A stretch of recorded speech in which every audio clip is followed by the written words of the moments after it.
My dear countrymen, Namaskar. Today, once again, through Mann Ki Baat, I've got an opportunity to meet you all, millions of my family members. I welcome all of you to Mann Ki Baat. A few days ago, the country has made an achievement which inspires all of us, instills a new confidence in India's prowess. You must be feeling happy on hearing of the century of a batsman of Team India on the cricket field. But India has scored a century in another field, and it is very special. On the 5th of this month, the number of unicorns in the country has reached the figure of 100. And you surely know that unicorn is a startup worth at least 7,500 crore rupees. The total valuation of these unicorns is more than $330 billion. That is more than 25 lakh crore rupees. Certainly, this is a matter of pride for every Indian. You will also be surprised to know that out of our total unicorns, 44 came up last year. Not only that, 14 more unicorns were formed anew in 3-4 months this year. This means that even in this phase of the global pandemic, our startups have been creating wealth and value. The average annual growth rate of Indian unicorns is more than those of USA, UK, and many other countries. Analysts also say that in the coming years, there will be a sharp spike in these numbers. The good thing is that our unicorns are diversifying. They are operating in many fields like e-commerce, fintech, edtech, biotech. Another thing which I consider more important is that the world of startups is reflecting the spirit of New India. Today, India's startup ecosystem is not limited to just big cities. Entrepreneurs are emerging from smaller cities and towns as well. This shows that in India, the one who has an innovative idea can create wealth. Friends, behind the success of the country, the youth power of the land, the talent and the government here, all are putting in efforts together. Everyone is contributing. But another thing that is important in the world of startups is right mentoring, that is, right guidance. A good mentor can take a startup to new heights, can guide the founders in every way toward the right decision. I'm proud that there are many such mentors in India who have dedicated themselves to promote startups. Sridhar Vembuji has recently received the Padma Award. He himself is a successful entrepreneur. But now, he has also taken up upon himself the task of grooming other entrepreneurs. Sridharji has started his work from a rural area. He is encouraging the rural youth to do something in this area, staying in the village itself. We also have people like Madan Padaki, who had created a platform named One Bridge in 2014 to promote rural entrepreneurs. Today, One Bridge is present in more than 75 districts of southern and eastern India. More than 9,000 rural entrepreneurs associated with it are providing their services to rural consumers. Meera Shenoy-ji is also one such example. She is doing remarkable work in the field of market-linked skills training for rural, tribal, and disabled youth. I've mentioned only a few names here, but today there is no dearth of mentors among us. It is a matter of great happiness for us that today a complete support system is evolving in the country for startups. I'm sure that in the times to come, we'll get to see a new flight of progress in the startup world of India. Friends, a few days ago, I found an interesting and attractive thing which is full of colors of the creativity of the countrymen and their artistic talent. It is a gift sent to me by a self-help group from Tanjavur, Tamil Nadu. This gift bears the fragrance of Indianness and the blessings of Matru Shakti, a glimpse of her affection for me. This is a special Tanjavur doll, which also has a GI tag. I offer special thanks to the Tanjavur Self-Help Group for sending me this gift imbued in the local culture. In a way, friends, this Tanjavur doll, besides being beautiful that it is also scripting a new saga of women empowerment. Women's self-help group stores and kiosks are also opening up in Tanjavur. Because of this, the lives of many poor families have changed. With the help of such kiosks and stores, women are now able to sell their products directly to the customers. The initiative has been named Taragaigal Kaivinai Poruttakal Virappanai Angadi.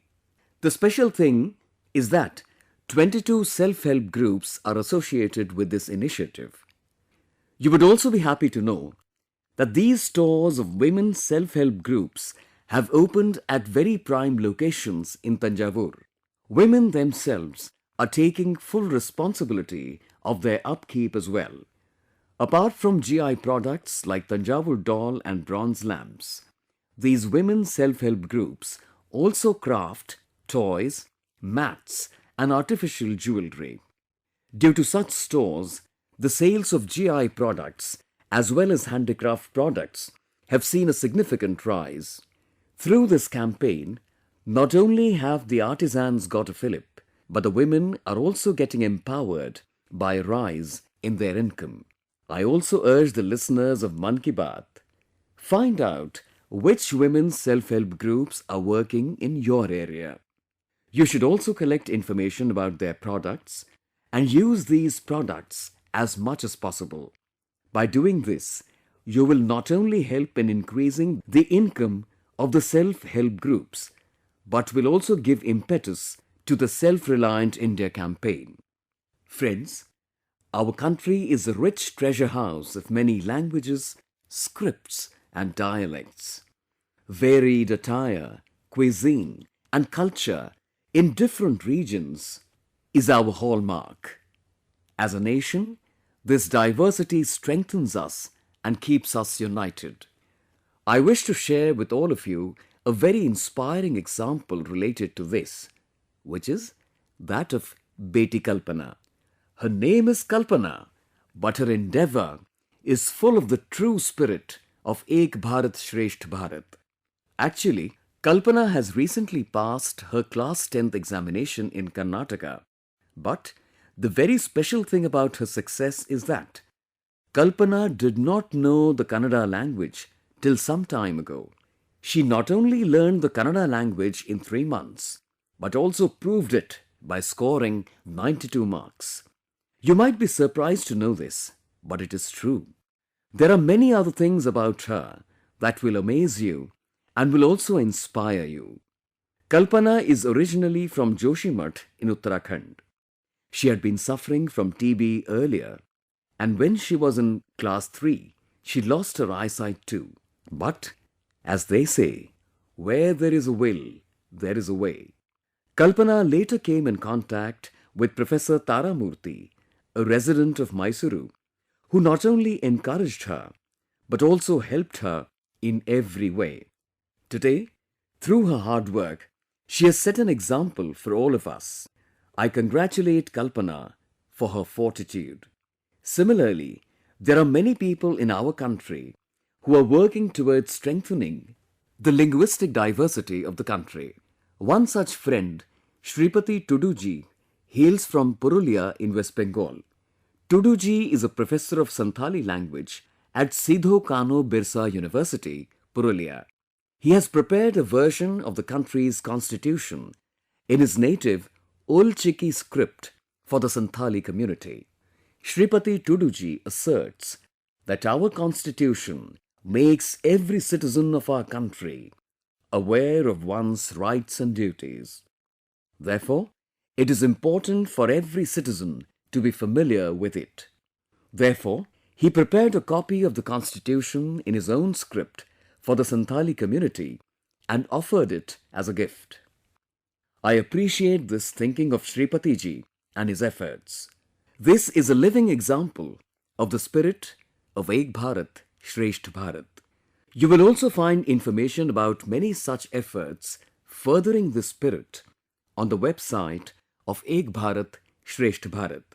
Here you will get to know about activities on many such subjects, including food, art, culture, tourism.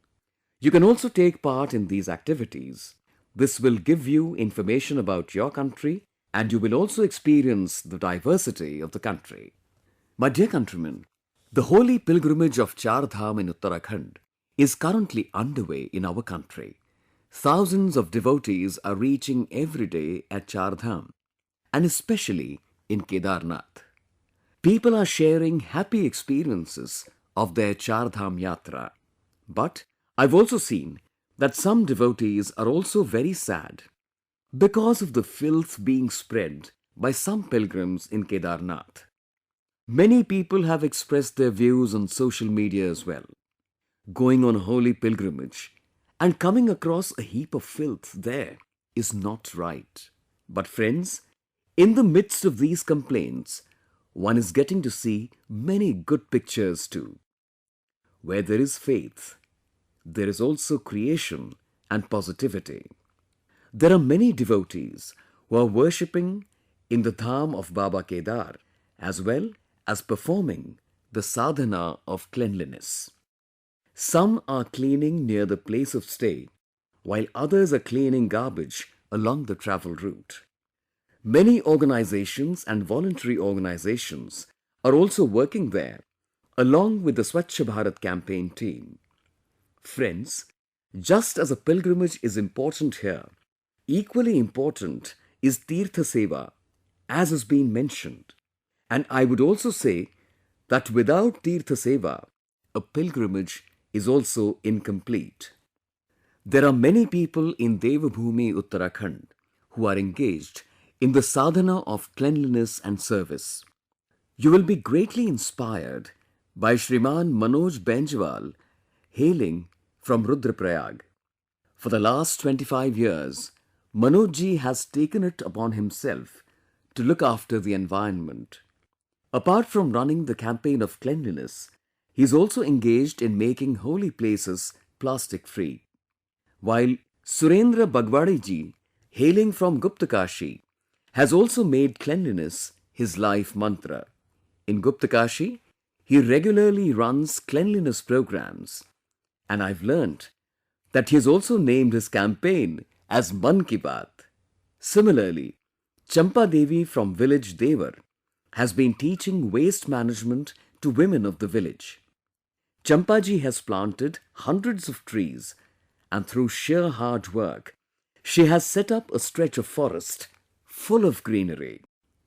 Friends, through the efforts of such people, the divinity of Devbhoomi and holy places has been maintained. We go there to experience it. So, it is our responsibility to maintain this divinity and spirituality.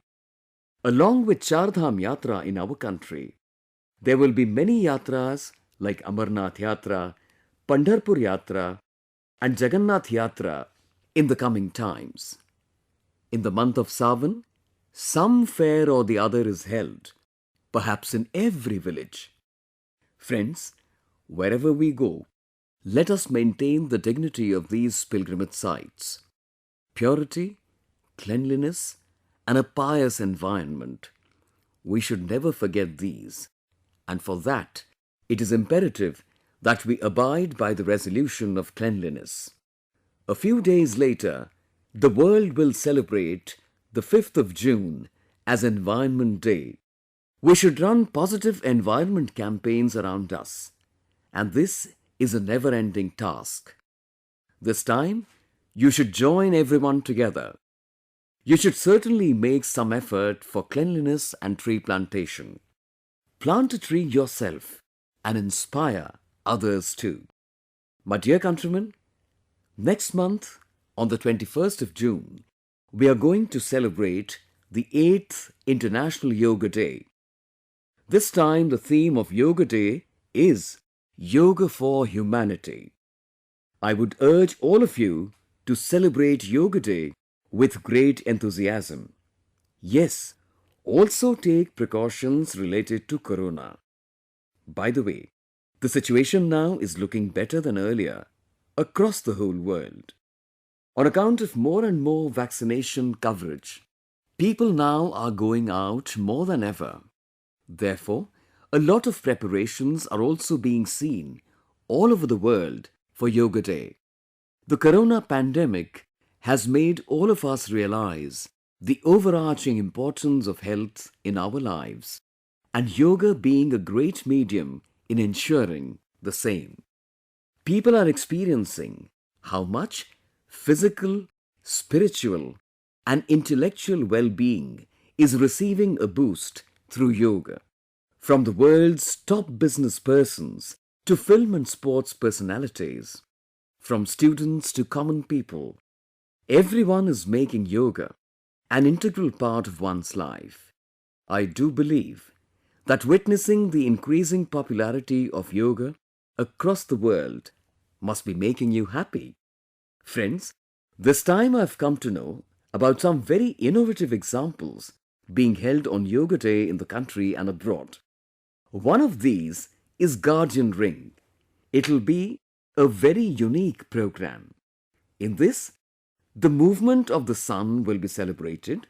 That is, as the sun travels, we'll welcome it through yoga from different parts of the earth.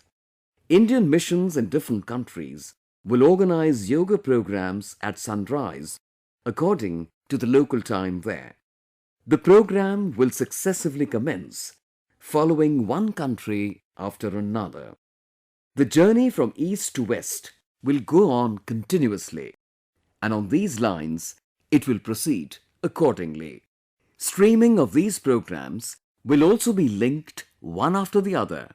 That is, it'll be a kind of relay yoga streaming event. Do watch it.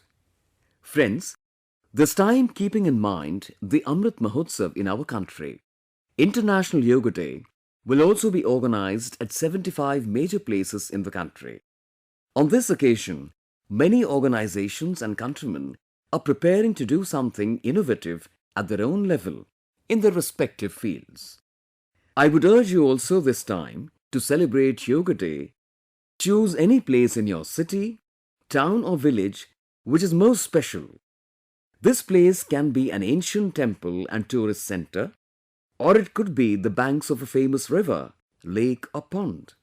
With this, along with yoga, the identity of your area will also be reinforced, and tourism there will also get a boost.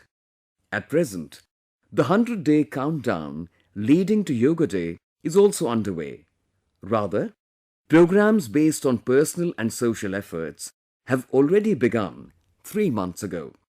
On these lines, there have been countdown programs of 100th day and 75th day in Delhi. Similarly, 50th countdown events were organized in Shivsagar, Assam, and 25th in Hyderabad. I wish you should also start preparations for Yoga Day on your own right now. Meet more and more people, urge everyone to join the program of Yoga Day, inspire them. I'm sure that all of you will participate enthusiastically in the Yoga Day, as well as adopt yoga in your daily life. Friends, a few days ago, I'd gone to Japan. Amid many of my programs, I got a chance to meet some wonderful personalities. I want to discuss about them with you in Mann Ki Baat. Though they belong to Japan, they harbor amazing attachment and love for India. One of them is Hiroshi Koikeji, who is a well-known art director. You'll be very happy to know that he has directed the Mahabharat project. This project was started in Cambodia and it is continuing for the last 9 years. Hiroshi Koikeji performs every task in a very different way. Every year, he travels to one country in Asia and produces parts of the Mahabharata with local artists and musicians there. Through this project, he has done productions and given stage performances in 9 countries, including India, Cambodia, and Indonesia. Hiroshi Koikeji brings together artists who have had a diverse background in classical and traditional Asian performing art. Because of that, different hues are seen in his work. Performers from Indonesia, Thailand, Malaysia, and Japan make it more attractive through the Java dance, the Balinese dance, the Thai dance. The special thing is that, in this, each performer speaks in his own mother tongue, and the choreography very beautifully displays this diversity, and the diversity of music makes this production more lively. Their aim is to bring to the fore the importance of diversity and coexistence in our society, and what peace should really be like. Besides them, the other two people I met in Japan are Atsushi Matsuoji and Kenji Yoshiji. Both of them are associated with the TEM Production Company. This company is associated with a Japanese animation film based on the Ramayana that was released in 1993. This project was associated with Japan's very famous film director Yugo Sakoji. About 40 years ago, in 1983, he came to know about Ramayana for the first time. Ramayana touched his heart, after which he started researching deeply on it. Not only that, he read 10 versions of Ramayana in Japanese language, and not only did he stop at this, he also wanted to showcase it through animation. In this, Indian animators also helped him a lot. He was guided about the Indian customs and traditions shown in the film. He was told how people in India wear the dhoti, how they wear the sari, how they groom their hair, how children respect each other within the family, what the tradition of blessing is, waking up in the morning, offering salutations to the elders of the household, seeking their blessings, all these things. Now, after 30 years, this animation film is being remastered in 4K. This project is likely to be completed soon. People living thousands of kilometers away from us in Japan, who don't know our language, who don't know much about our traditions, their dedication to our culture, this reverence, this respect is very commendable. Which Indian would not be proud of that? My dear countrymen, the mantra of serving the society by rising above the self is a part of our values, our sanskar. Countless people in our country are making this mantra their life goal. I came to know about Ram Bhupal Reddy ji, a friend living in Markapuram, Andhra Pradesh. You'll be surprised to know that Ram Bhupal Reddy ji has donated all his earnings after retirement for the education of daughters. He got accounts opened for about 100 daughters under the Sukanya Samriddhi Yojana and deposited more than 25 lakhs in it. Another example of such service is of Kachora village of Agra in UP. There was a shortage of fresh water in this village for many years. Meanwhile, Kumar Singh, a farmer of the village, found water in his field 6-7 kilometers away from the village. It was a matter of great joy for him. He thought, why not serve all the other villages too with this water? But 30 to 32 lakh rupees were needed to transport the water from the farm to the village. After some time, Kumar Singh's younger brother Sham Singh came to the village after retiring from the army, and he came to know about it. He handed over all his money received on retirement for this work, and by laying a pipeline from the farm to the village, he supplied fresh water to the villagers.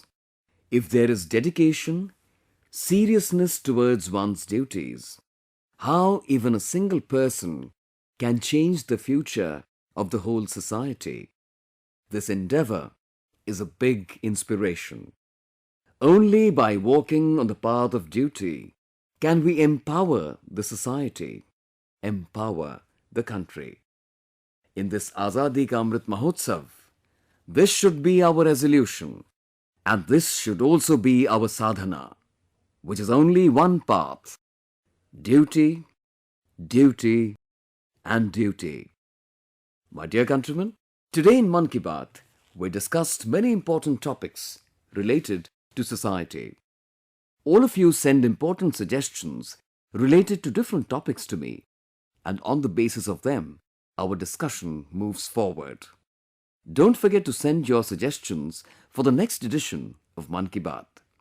At present, the ongoing programs related to the Azadi Ka Amrit Mahotsav, the events in which you are participating, do let me know about them.